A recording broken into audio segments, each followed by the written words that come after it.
Welcome to English in Fluency. I am your host, Alex, and I am so happy you are here with me today. Have you ever been listening to a conversation in English or maybe watching a movie, and you feel like you understand all the individual words, but you just cannot seem to follow the main idea? You catch bits and pieces, but when you try to put it all together, it just feels like a puzzle that is missing a few important pieces. It can be really frustrating, can't it? Usually, this happens because we are focusing too much on the vocabulary words and not enough on the structure of the conversation. Specifically, we miss the logic. We miss the connections between why something happened and how the characters plan to fix it. Today, we are going to solve that problem together. We are going to dive deep into B1 English listening practice, focusing entirely on understanding cause and solution patterns. By the end of this session, you will be able to follow logical conversations much more easily, because you will know exactly which signal words to listen for. We are going to look at real-life situations, meet some new characters, and break down their conversations piece by piece. So, grab your headphones, get comfortable, and let's start improving your fluency right now. To really understand a story or a conversation, you have to understand the relationship between events. Things rarely happen in a random order. Usually, one thing causes another thing, and then the people involved have to find a solution. When you are listening, if you can identify the cause and the solution, you understand about 80% of the meaning, even if you miss a few difficult words. Let's think about some common signal words that we use in English to show a cause. You probably know words like because, since, as, and so. When you hear these words, your brain should immediately light up and tell you, okay, here comes the reason why something is happening. For example, if someone says, I am tired because I went to bed late, the word because connects the feeling of being tired to the action of going to bed late. But listening is not just about the problem. It is about moving forward. So we also have solution words. These are words that introduce a plan or a fix. When you hear words like solution, answer, fix, plan, idea, or phrases like we can, we should, let's, or how about, you know that the speaker is moving from the problem to the future. They are trying to make the situation better. Today, we are going to listen to 3 different dialogues. Each dialogue features a problem, a clear cause for that problem, and a logical solution. I want you to listen carefully for those transition words. Don't worry if you don't understand every single verb or noun. Just try to catch the logic of the conversation. Let's meet our first 2 friends. We have a man named Liam and a woman named Chloe. They are colleagues at a busy marketing company, and they are sitting in a small meeting room.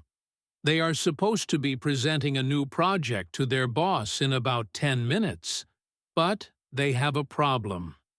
As you listen to this conversation, try to identify what the problem is, why it happened, and what they decide to do to solve it. I will read it to you at a natural speed, just like a real conversation. Liam: Chloe, do you have the USB drive for the presentation? The boss is waiting in the main hall, and we need to set up the laptop. Chloe: Oh no, I thought you had it. I gave it to you yesterday morning when we finished the slides. Liam: You did? I don't remember taking it. Let me check my bag. Okay, I am checking my pockets, my backpack, and my desk drawer. It is definitely not here. Chloe: This is a disaster. We can't present without the slides. The reason we are in this situation is that we didn't check our equipment before we left the office yesterday. We were in such a hurry to go home. Liam, panicking won't help us, Chloe. Since we don't have the USB drive, we need to find another way to show the presentation. Do you have the files on your email? Chloe, yes, I sent the final version to myself last night. Liam, okay, that is the answer then. The Wi-Fi in the meeting room is very strong, so I can log into my email and download the files directly to this computer. It might take a few extra minutes, but it will work. Chloe, that is a great plan. I will log in right now and get everything ready. I am so relieved we have a solution. Now, let's break that down just like we would in a class. First, what was the problem? The problem was that they did not have the USB drive for their presentation. Liam asked for it, and Chloe didn't have it. Next, let's look at the cause. Why did this happen? Chloe said, "The reason we are in this situation is that we didn't check our equipment before we left the office yesterday." She also mentioned that they were in a hurry. The cause was their lack of preparation yesterday. They rushed. Finally, what was the solution? Liam suggested a plan. Since they didn't have the physical drive, he asked if she had the files on her email. She did, so the solution was to download the files using the meeting room's Wi-Fi. Notice the language Liam used.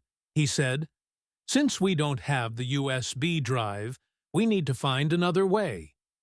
The word "since" introduced the cause, and the phrase "we need to" introduced the necessary action. This is a classic cause and solution pattern. When you are listening, if you catch "since" and "need to," you understand the whole story. Now, let's move to a different setting. Imagine you are at home. It is a Saturday morning, and two roommates are trying to relax. Their names are Ethan and Mia. They live in a small apartment in the city. They are planning to have a movie night with popcorn and snacks, but when they walk into the kitchen, they find a big problem. Listen to how they figure out what went wrong and how they fix it. Ethan, Mia, did you leave the freezer door open last night? I walked into the kitchen and there is water all over the floor. Mia, what? No, I definitely closed it. Let me go look. Oh, wow, you are right. There is a puddle forming near the fridge. Everything inside is melting. Ethan, this is terrible. We bought all that ice cream for tonight. Why is there water coming from the freezer? Mia, let me check the seal on the door. Oh, I see the issue. There is a carton of milk blocking the door from closing completely. Because the door couldn't close, the cold air escaped, and the ice melted. Ethan, so the milk was the cause. That is unfortunate, but we have to fix this floor before it damages the wood. What should we do? Mia, first, we need to move the milk and close the door properly to stop the melting. Then, we need to clean up this water immediately. I will get some towels from the bathroom, and you can grab the mop. Ethan, good idea. I will also put the ice cream in the neighbor's freezer if they are home. Otherwise, we will have to eat it all right now. Mia, let's not eat it all right now. I'll go get the towels. We can solve this quickly if we work together. Let's analyze the logic here. Ethan discovered a problem: water on the floor and melting food. He asked Mia why this happened. Mia investigated and found the cause. She said, "Because the door couldn't close, the cold air escaped." The word "because" clearly signaled the reason for the melting. The cause was the milk carton blocking the door. Once they knew the cause, they moved to the solution. Mia laid out a plan. She said, "First, we need to move the milk. Then, we need to clean up this water. She used sequencing words like first and then to explain the steps of the solution. Ethan also contributed a solution for the ice cream, suggesting they put it in the neighbor's freezer. Understanding this conversation relies on catching the word because to understand the problem, and then listening to the verbs move, clean, and put to understand the solution. If you just heard water, milk, and towels, you might be confused, but hearing the connecting words makes it clear. For our third scenario, let's go outside. We are going to listen to a conversation between a man named Noah and a woman named Sophia. They are tourists visiting a new city. They have been walking all day, looking for a famous museum. They are tired, hungry, and a bit lost. This is a very common situation for travelers. Listen to how they use cause and effect reasoning to solve their navigation problem. Noah: Sophia, I think we are going in circles. We passed that red building 20 minutes ago. We are never going to find this museum. Sophia: You are right. I am getting really tired. The reason we are lost is that this map is very hard to read. The street names are too small. Noah: I agree. Also, we haven't eaten anything since breakfast. Because we are hungry and tired, we are not thinking clearly. We need to sit down and make a new plan. Sophia: Look over there. There is a cafe with outdoor seats. Let's go there. We can have a coffee and something to eat. While we rest, we can ask the waiter for directions. That seems like the best solution. Noah: That is a brilliant idea. Taking a break will help us focus. And a local person will definitely know how to get to the museum better than this paper map. Sophia: Exactly. Let's go. Once we have some food in our stomachs, we will solve this problem easily. This conversation is excellent for practicing logical connections. First, Noah identifies the problem. They are lost and going in circles. Sophia explains the cause. She says, The reason we are lost is that this map is very hard to read. Then Noah adds another cause. Because we are hungry and tired, we are not thinking clearly. Here, the word because helps explain their mental state, not just the physical location. Understanding that their hunger is causing their confusion is key to the story. She uses the phrase, that seems like the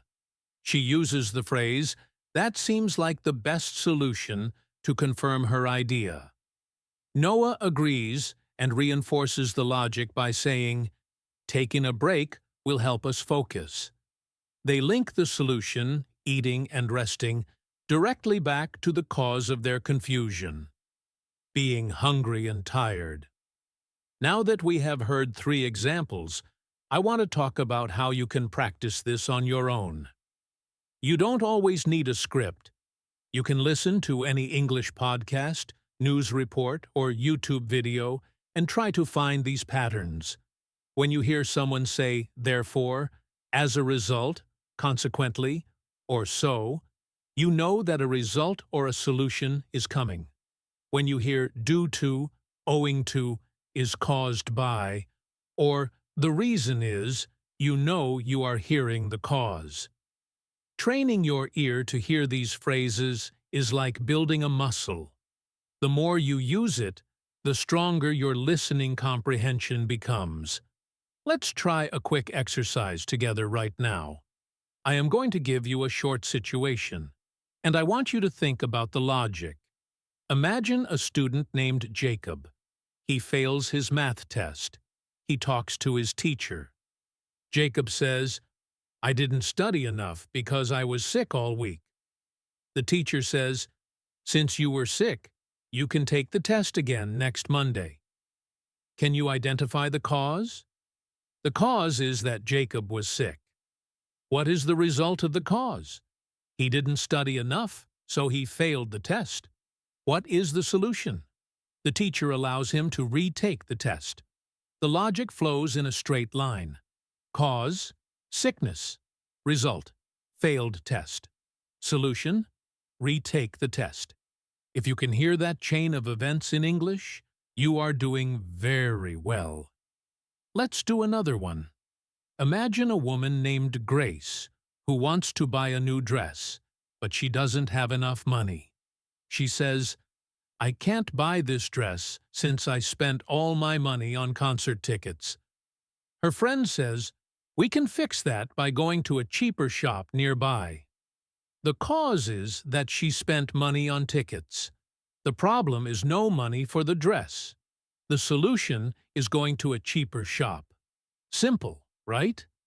But in a fast conversation, these sentences go by quickly. You have to be ready.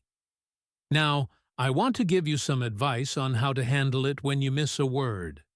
Sometimes the speaker might talk too fast, or there might be background noise. If you miss the specific vocabulary, don't panic. Focus on the logical markers. Even if you don't know what concert tickets are, if you hear, "I can't buy this dress since I spent all my money on," you know the cause is related to spending money. If you then hear, "We can fix that by," you know a solution is coming. You might not understand every detail, but you understand the situation. This is the key to fluency. It is not about knowing every word in the dictionary. It is about understanding the message and the intention of the speaker. Let's revisit our characters for a moment and think about how they felt. Liam and Chloe were stressed at work, but they solved their problem by using technology. Ethan and Mia were annoyed at home, but they solved their problem by cleaning and working together. Noah and Sophia were frustrated outside, but they solved their problem by taking a break and asking for help. In every case, the emotion changed once the solution was found. Listening for emotions is also a great clue. When the tone of voice sounds worried, you are likely hearing about a problem or a cause. When the tone sounds relieved or determined, you are likely hearing about a solution. Pay attention to the tone of Alex or any speaker you listen to. It gives you context. Let's try one more detailed practice dialogue. This time, we are in a business office, but a different kind of office. We have a manager named Daniel and his assistant Olivia. They are organizing a big conference for their company. Listen closely to the logical flow of their problem-solving. Daniel: "Olivia, we have a big issue. The caterer just called. They cannot come tomorrow because their truck broke down." Olivia: "Oh no, that is a serious problem. We have 200 people coming for lunch. Since the caterer isn't coming, we have no food. What caused the truck to break down?" Daniel: "They said it was an engine failure due to the cold weather. But we don't have time to worry about the engine. We need a solution immediately."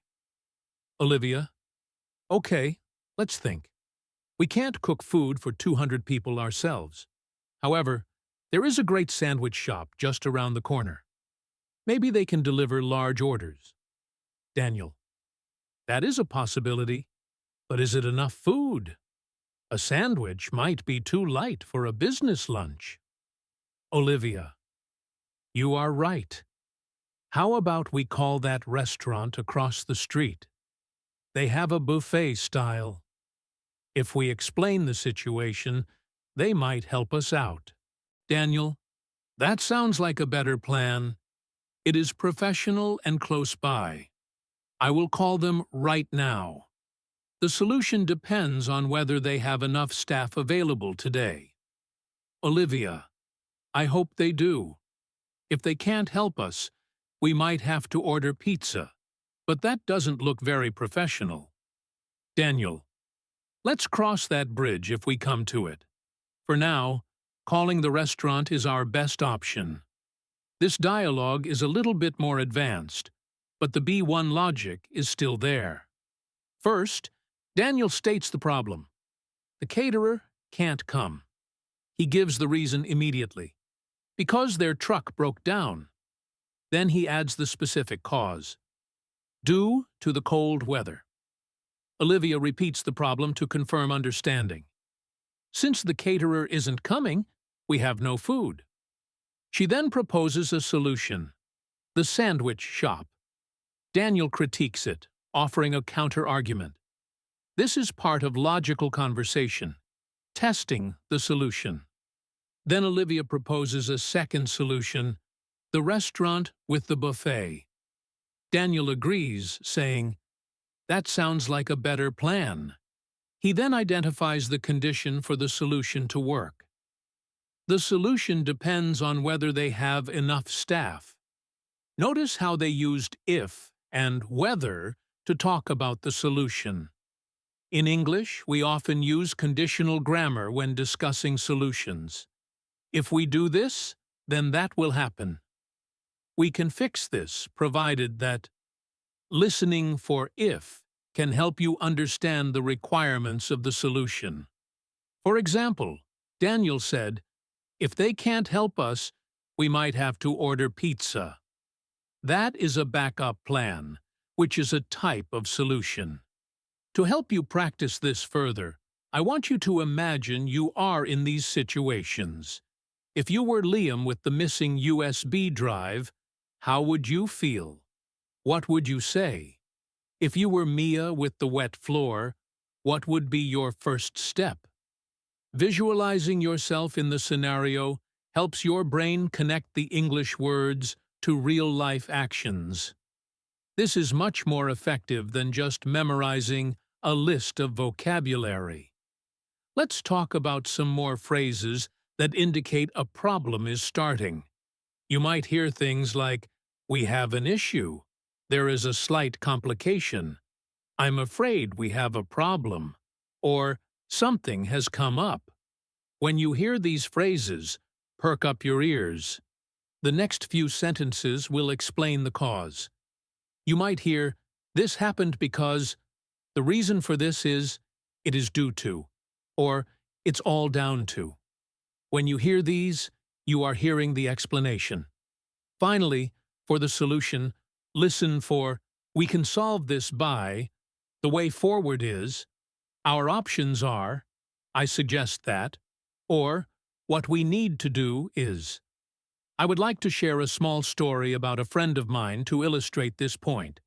My friend, let's call him Sam, was learning English a few years ago.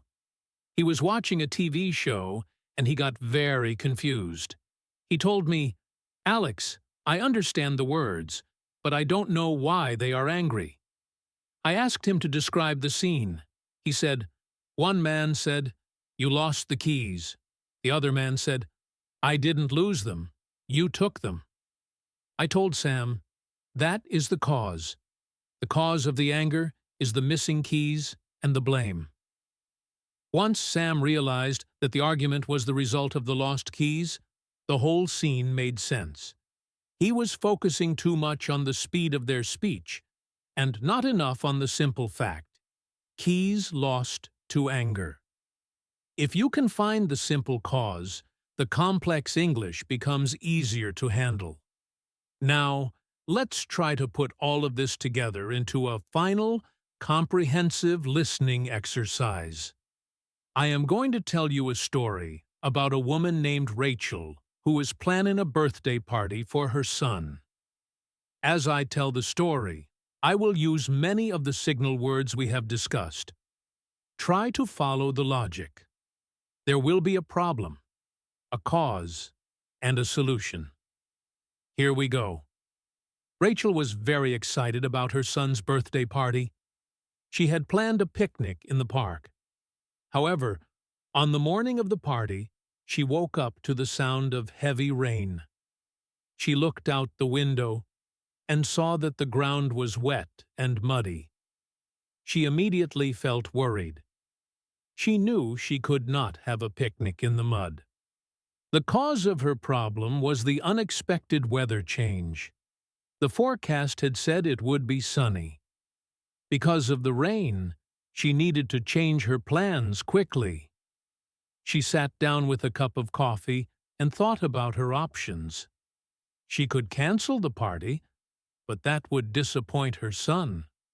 She could move the party to her house, but her house was too small for 15 children. Then she had an idea. She remembered that her community center had a large hall that could be rented for the day. She picked up the phone and called them. Luckily, the hall was available. Since the hall was empty, she could book it immediately.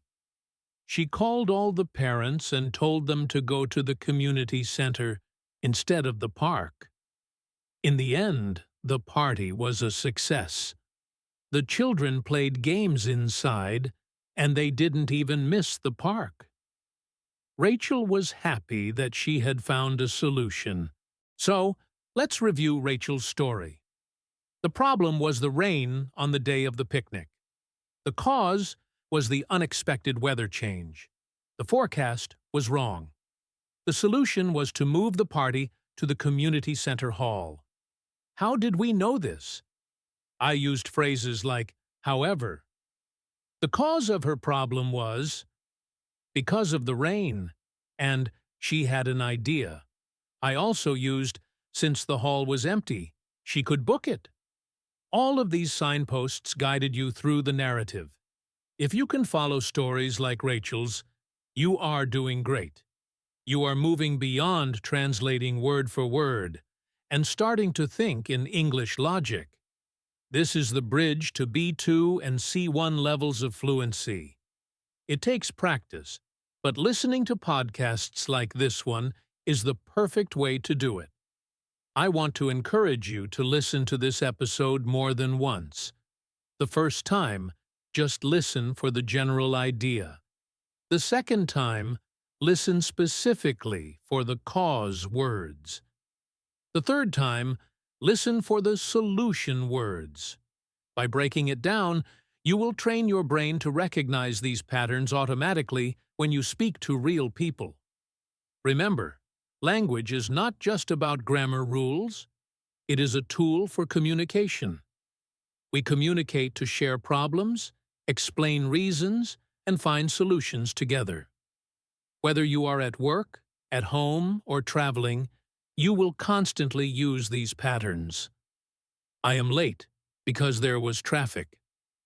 We can fix the traffic by taking a different route. The flight is canceled due to the storm. We can solve this by taking the train.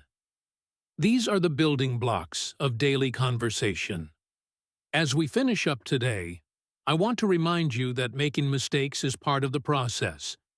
Maybe you didn't catch every word in the dialogues today. That is okay. What matters is that you understood the situation. You understood that Liam and Chloe fixed their presentation, that Ethan and Mia cleaned their floor, that Noah and Sophia found a cafe, and that Daniel and Olivia found a new caterer.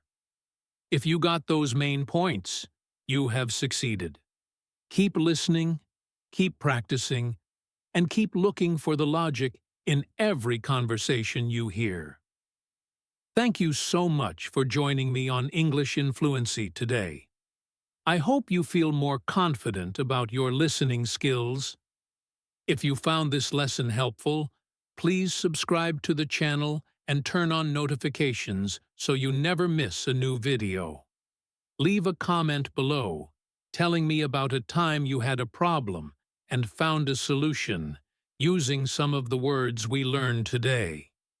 I would love to read your stories. Keep practicing, stay positive, and I will see you in the next video. Bye for now.